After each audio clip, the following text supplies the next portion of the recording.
Good morning everyone. Today we are exploring international trade theories and barriers with a special lens on India in 2026. आज की video में हम बात करेंगे international trade theories और उसके बैरियर्स की, जिसमें हम मेन फोकस होगा हमारा इंडिया के ऊपर और 2026 में क्या सिचुएशन है इंडिया की और ग्लोबली मार्केट में। इस समय ग्लोबली प्रोटेक्शनिज्म बहुत राइज कर रहा है। इस बीच इंडिया जो है वो एग्रेसिवली FTA साइन कर रहा है डिफरेंट कंट्रीज के साथ। In the last month India and European Union sign FTA and after that US and India sign FTA। तो let's see how timeless theories explain India's trade success and why barriers persist. Global trade को समझने के लिए और economist ने जो अलग अलग थ्योरी दी है उसको समझने के लिए आज की वीडियो में हम उन सभी क्लासिकल थ्योरीज को एक्सप्लेन करेंगे और क्यों नेशन को स्पेशलाइज होना चाहिए किसी एक ट्रेड में, इसकी बात करेंगे। इस वीडियो के जो मेन टॉपिक होंगे वो होगा व्हाई इंटरनेशनल ट्रेड मैटर्स। उसके बाद मेजर थ्योरीज जो है इस वीडियो में हम कवर करेंगे, टाइप्स ऑफ ट्रेड बैरियर्स और उन बैरियर्स के क्या इफ़ेक्ट्स होंगे, आर्ग्यूमेंट्स होंगे अगेंस्ट या उसके फॉर में। लास्ट में हमारा है कि करंट रेलिवेंस क्या होगा इन ट्रेड थ्योरीज का। चलिए एक एक कॉन्सेप्ट को हम क्लियर करते हैं इस वीडियो में। सबसे पहली स्लाइड में हम बात करेंगे इंटरनेशनल ट्रेड के इंट्रोडक्शन से। क्या होता है international trade? Exchange of goods, services and capital across national borders.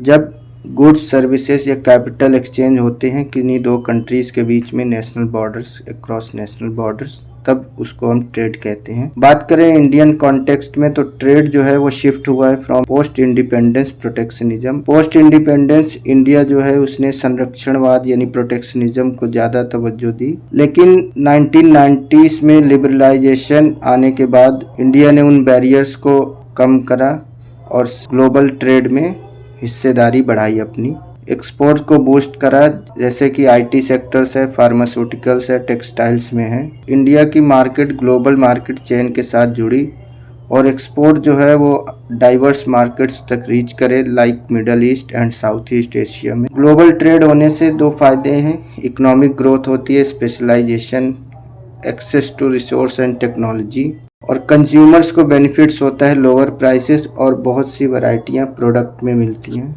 Theory of absolute advantage by Adam Smith in 1776। A country should specialise with producing goods it can make more efficiently. Theory की जो main concept है उस concept के हिसाब से एक country को specialise होना चाहिए उस गुड्स को प्रोड्यूस करने में जिसे वो मोर एफिशिएंटली प्रोड्यूस कर सकता है with fever resources than others and trade for the rest. बाकियों से सबसे कम रिसोर्सेज में जो एफिशिएंटली प्रोड्यूस कर सकता है वो प्रोड्यूस करे और बाकियों को ट्रेड करे। This leads to overall efficiency and mutual benefits. इस थ्योरी की जो एक एजम्पशन है वो है कि परफेक्ट मोबिलिटी ऑफ फैक्टर्स होना चाहिए विद इन कंट्रीज, कोई ट्रेड बैरियर नहीं होना चाहिए और कांस्टेंट रिटर्न टू स्केल होना चाहिए। इस थ्योरी की जो लिमिटेशन है वो है कि doesn't explain trade when one country is superior in all goods. अगर एक कंट्री सभी गुड्स बनाने में सुपीरियर है तब क्या होगा, उस कंडीशन को इसने एक्सप्लेन नहीं करा है। अब इस थ्योरी को हम एक एग्जांपल के जरिए समझने की कोशिश करेंगे। यहाँ पे हमने दो कंट्रीज लिया, इंडिया और Germany. India 1 ton rice produce करता है, उसके लिए उसको 5 यूनिट ऑफ लेबर लगती है और 1 टन मशीनरी को प्रोड्यूस करने के लिए 20 यूनिट्स ऑफ लेबर लगती है।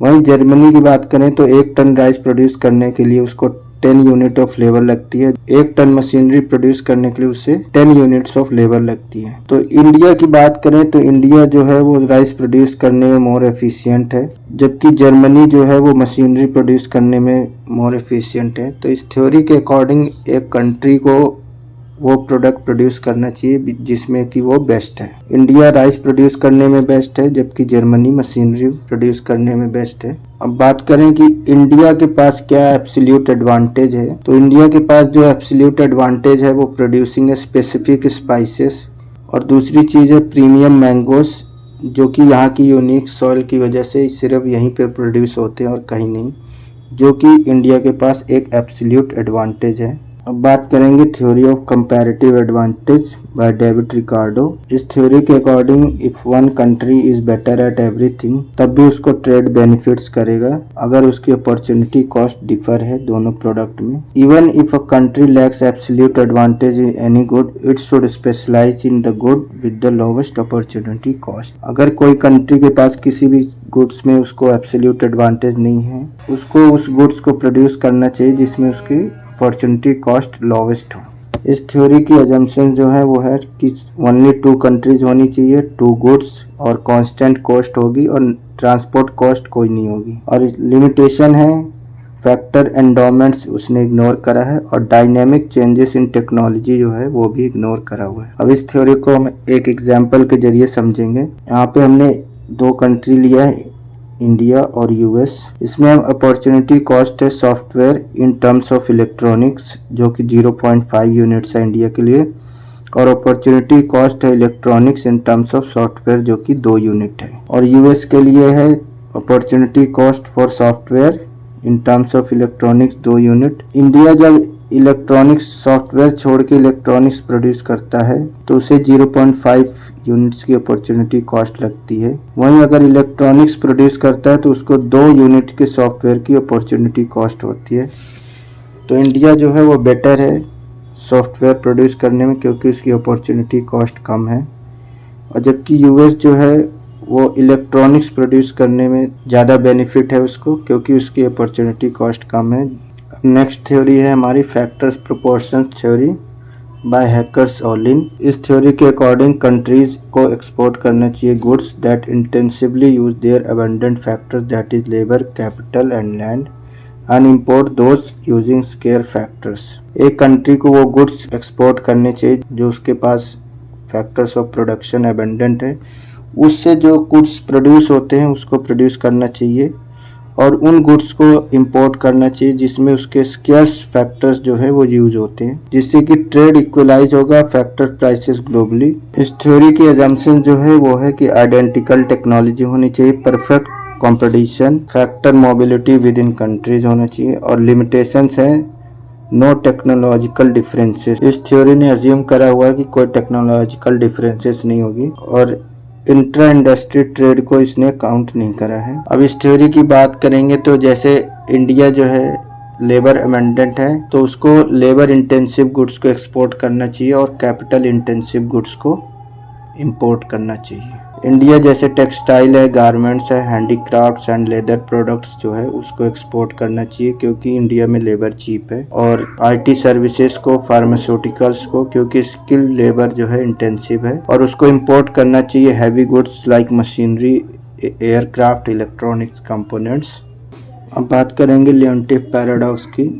हैकर्स ऑलिन की जो थ्योरी है उसको चैलेंज करा है और शो करा कि जो यूएस जो है वो जो कैपिटल अबंडेंट है वो भी लेबर इंटेंसिव गुड्स को एक्सपोर्ट करता है और इंपोर्ट करता है कैपिटल इंटेंसिव गुड्स को इन 1940s, जो कि उसके प्रेडिक्शन से कॉन्ट्ररी करता है, और हाईलाइट करा कि रियल वर्ल्ड ट्रेड जो है वो इन्वॉल्व होता है more than just factor endowments such as skills and innovation. अब इंडियन सिनेरियो में बात करेंगे तो इंडिया जो है वो लेबर अबंडेंट होते हुए भी उसने कैपिटल इंटेंसिव गुड्स जैसे कि फार्मास्यूटिकल्स को एक्सपोर्ट करता है क्योंकि उसमें टेक्नोलॉजिकल एडवांसमेंट है, skilled labour in sectors like biotech.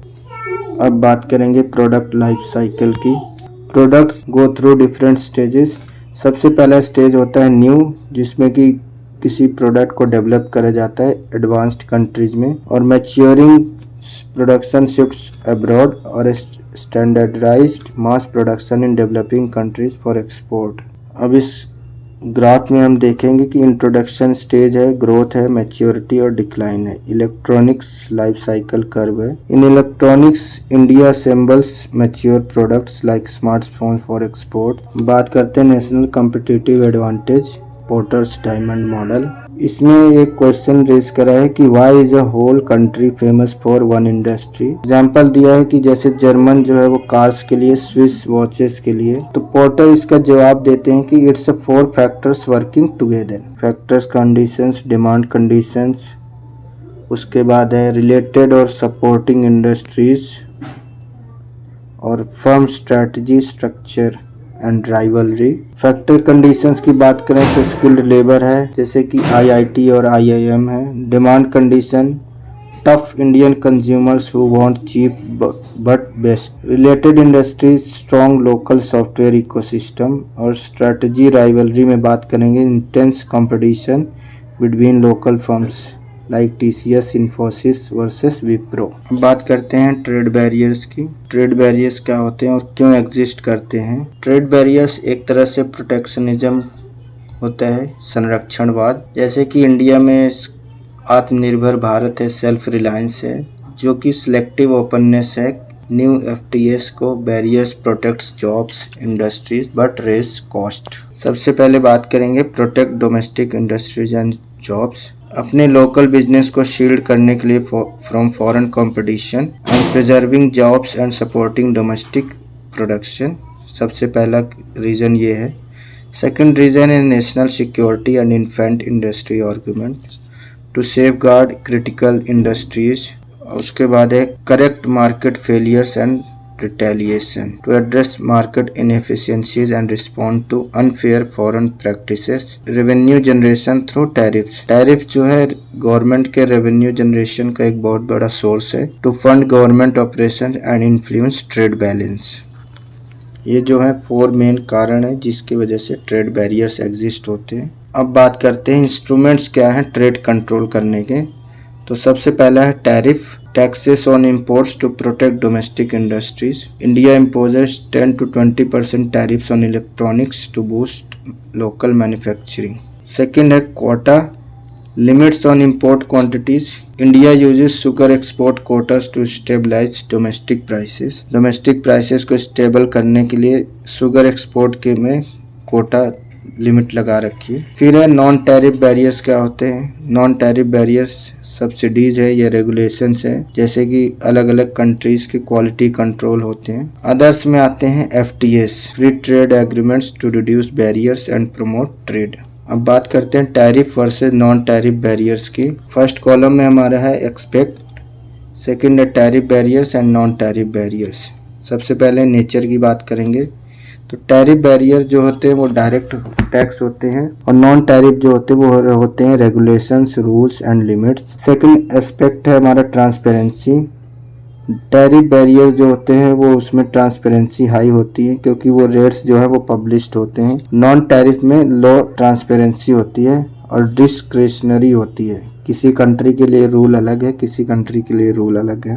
Third aspect है हमारा रेवेन्यू। टैरिफ बैरियर्स जो है वो गवर्नमेंट को रेवेन्यू जनरेट करके देते हैं, जबकि नॉन टैरिफ बैरियर्स कोई डायरेक्ट रेवेन्यू जनरेट नहीं करते हैं। फिर है WTO डिसिप्लिन। टैरिफ बैरियर्स में हैवली रेगुलेटेड होते हैं वर्ल्ड ट्रेड ऑर्गेनाइजेशन के डिसिप्लिन से, जबकि नॉन टैरिफ में बहुत से लूप होल्स होते हैं। अब बात करें एग्जाम्पल की तो US China tariffs, European union carbon border, ये जो है ये टैरिफ बैरियर्स हैं। जबकि UKCA marking post Brexit food standard जो है वो नॉन टैरिफ बैरियर्स है। अब बात करते हैं इफेक्ट्स ऑफ ट्रेड बैरियर्स का। क्या इफेक्ट्स होते हैं। सबसे पहले इफेक्ट इकोनॉमिक पे क्या होता है, higher prices, reduced efficiency and retaliation risk. Trade barrier लगाने से प्राइसेस हाई हो जाते हैं, एफिशिएंसी रिड्यूस होती है। बात करते हैं पॉलिटिकल क्या इफेक्ट पड़ता है। डोमेस्टिक विनर्स होते हैं क्योंकि उनको प्रोटेक्शन मिलती है और लूजर्स एक्सपोर्टर जो हैं वो कंज्यूमर जो हैं उनको घाटा होता है। बात करें ग्लोबली क्या इफेक्ट होता है, इससे ट्रेड वॉर स्टार्ट हो जाती है और सप्लाई चेन डिस्टर्ब होती है। रिसेंट एग्जांपल जैसे बात करें US चाइना जियोपॉलिटिकल टेंशन की। अब बात करते हैं रिसेंट ट्रेड पॉलिसी क्या है जो डेवलप हुई है इंडिया में। सबसे पहले बात करेंगे 2026 में इंडिया ने साइन करा है, जिसमें क्या हुआ कि lower taxes on Indian goods to 18%, जिसमें इंडियन गुड्स पे टैक्सेस जो है वो 18% कर दिया गया है। और इससे क्या हेल्प होगी इंडिया को, more exports of clothes, pharma and gems और मोर जॉब्स। सेकेंड डील है हमारी यूरोपियन यूनियन जो कि जनवरी 2026 में हुई है। यूरोपियन यूनियन डील जनवरी 2026। इस डील में ऑलमोस्ट जीरो टैक्सेस है ऑन मोस्ट इंडियन एक्सपोर्ट्स, जिससे कि टेक्सटाइल, ज्वेलरी और फूड को बिग बूस्ट मिलेगा और फार्मर्स और वर्कर्स हैप्पी होंगे। अदर्स डील जो हैं जैसे UK ओमान के साथ है, इसमें क्या हुआ, न्यू फ्रेंड्स बनेंगे, लोअर बैरियर्स होंगे और India sells to more countries easily. सबसे पहला क्वेश्चन है Leontief paradox challenge the Heckscher Ohlin theory. Reason, ये असर्शन है और रीजन है US exports were found to be more labour intensive than its import. तो अब इसमें हमें दो ऑप्शन दे रखे हैं, both A and R true, और सेकंड रीजन है A is true and R is false। और सेकंड क्वेश्चन है in absolute advantage a country should specialise if you can produce a good with higher cost using fewer resources only for its own people with more workers। तो आप सभी इस video के comment box में इन questions का जवाब दें।